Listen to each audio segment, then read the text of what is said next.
Only one can claim immortality. Who will emerge victorious?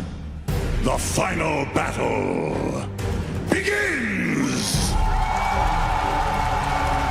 That's right, it's time to make our grand finals head underway. On one side, we have a team that is absolutely the best team of the year, but on the other side, the strongest team of the tournament. It is Team Spirit who have shown that they are no slouches when it comes to the first 10 minutes, particularly the laning phase. Yes, this laning phase is going to be the ultimate test for this best of 5. It's going to be a long journey to get through this finals, and who walks away winning this laning phase could just end up winning the entire thing, as Miposhka will end up going down. Tofu finally claims first blood for GAIMIN GLADIATORS. But I like what Spirit have brought out here in game 1, right? These are a lot of heroes that are not afraid to skirmish early and take it straight back to you. Death against Tofu will end up helping to get the kill onto Tofu, but will end up falling into the end. Ace is gladly going to be able to dive a bit more onto Miposhka. And in fact, they're just going to bring everybody up here. Try and go on Ace again. This is when the Lone Druid is susceptible. Perfect opportunity with the bear now being put on cooldown. They have done serious damage to Ace, killing him so many times, and even maybe catching Tofu here. Seller's going to try and slow him down, but that's two supports without a real stun. They're just going to back away, though. Fortunately, the Pango versus the Beastmaster doesn't necessarily leave you the most options. Can't really put to use that Rolling Thunder super well. He's going to try for it anyway, perhaps. Going to force out the Primal Roar. Collapse now going to try and back away with that extra bit of movement speed. Does get hit by the Gyrocopter ultimate. That's going to slow him down enough. Good snowball pickup from Mira. That buys him a couple of seconds, but Quinn is going to follow that ball. He is perfectly matched to be able to hit them both. The swashbuckle isn't enough, though. And Jirachi and Quinn are now in trouble. Caught by the coil. Laurel going to lock him down, and there's not much these supports can do to stop it. In fact, they're just going to feed right alongside the other two of GAIMIN GLADIATORS as Team Spirit in a 5-man move sweep over GAIMIN GLADIATORS, run them down underneath their towers, and even through the portal, Tofu will be denied that exit.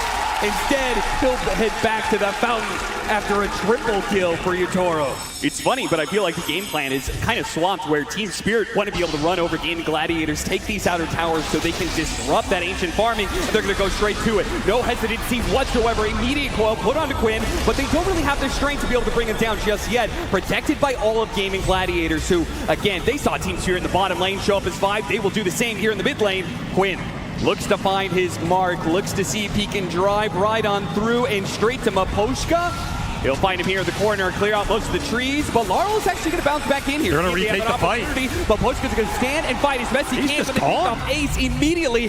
Laurel trying to make his way out, and oh, the silence, maybe he gets clipped again. He's dead. Couldn't jump to his orb in time. Yeah, they get Ace, but it does cost them quite a bit. GAIMIN have a lot of tools to lock down these mobility heroes if they can find them. Right now, Miposhka just doing some scouting. 2 minutes to spot Miposhka, but there's nowhere for him to really run. He knows it too. He's definitely been caught, but he got some good information that'll lead to the pickoff on Ace. He saw all those heroes and he said, guys, this Lone Druid is alone in the top lane again. Kill him. Look towards that second Roshan with it, get the spell and debuff immunity up for the silences that are causing them problems in the fight. Then you're not too worried about anything as Quinn is getting shredded by the death throw. Even if you get out the Rolling Thunder, the physical damage from Yatoro is too much for him to handle. Tofu was kind of desperate, wanted to be able to get that kill on Mira, maybe trying to take away the Aegis, but frankly, he doesn't do nearly enough damage right now to deal with this carry, even on low HP like this. Missed the dead shot on Mira. Managed to sidestep that one, and they'll dive Tofu pretty easily. Yatoro does manage to get off the timeline server so barely. Meanwhile, Celery's picked off in mid. Team Spirit, they are absolutely outplaying GAIMIN GLADIATORS right now on the map. They just know all of these heroes are getting picked apart. Team Spirit will play it safe, play it slow. Aegis out in 50 seconds, so you have to think about the timer here. Look at that burst damage. Quinn caught by the coil and instantly killed by Yatoro. And you can feel it. Yatoro is seeing an opportunity. They're going to be able to cut down Celery, and now he goes in through the kill. The Aegis does expire, but the rest of his team provides the disable. So as the second life comes back up, he's going to shred through Ace. Looks over to Tofu next. Now, last left, perhaps Durachio trying to run him down. Durachio doing his best he can, but up against 3 different cores, he can't actually fight back. He has to run away. Oh, missing out on the dead shot. Yatoro is unstoppable. He's just diving to the base like it's nothing. He was thinking about it again. So Team Spirit are going to slowly approach. They're going to group up together and take this fight. Yatoro just time-lapse to the fountain and back to get his BKB. He will not have time-lapse for this fight because I don't need it. Overgrowth with the 3-man coil. It's looking beautiful, and Yatoro's right in there with his fresh BKB to lay the damage into these cores. Once again, Ace has no chance with the bear, and of course the Beastmaster's gonna lock down that ball. You're not going anywhere, Quinn. They're gonna catch more. Tofu's gonna be the last one down. Darachu only survives because of his TP. Maybe game 2. High ground play for sure, right? You let him go into you, abuse the fact that the calling's a really strong defensive spell. You catch the Treant first, that's a nice pickoff. That is actually really nice with the gem on the ground. Yeah, okay, so you needed a gem in this game, Maposhka will give it to you. I don't know if you know what's coming for you right now, but you're not gonna like it. It's gonna be a shot to the back of the head. He's gone. Blown away by Yatoro, and they catch Quinn in the mid lane. They don't need Yatoro to make this kind of play. Laurel activates his BKB to catch the opposing mid laner, and with 2 dead, a double damage activated. Team Spirit are just all but just waiting for the creep wave to catch up with them.